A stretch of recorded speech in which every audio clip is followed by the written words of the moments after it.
ГСП онлайн. Городские новости сейчас. Пятница, общегородская планерка. Одна из тем повестки дня – уборка и вывоз снега. Еще на днях поутру у нас навалило сугробов, да и в будущем осадки безусловно еще будут. Однако своевременная и в полном объеме уборка далеко не одинаково понимаются разными организациями. Магазины уже было замечено неоднократно, что магазины снег не вывозят, сгребают где-то на дворовых территориях, где-то в углу кучи нагребают. Например, уже зафиксированы факты в районе автовокзала и на Пионер-горе. Управление ЖКХ подготовит памятки о соблюдении правил благоустройства в плане уборки снега. С таким же предложением обратились и к управляющим компаниям в смысле придомовых территорий.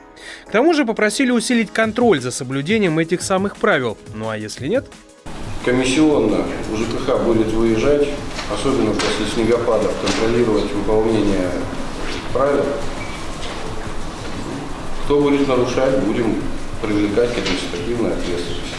Также на планерке прозвучало, что в Веселом Куте появились волки. Мол, есть опасения, что это может спровоцировать проблемы.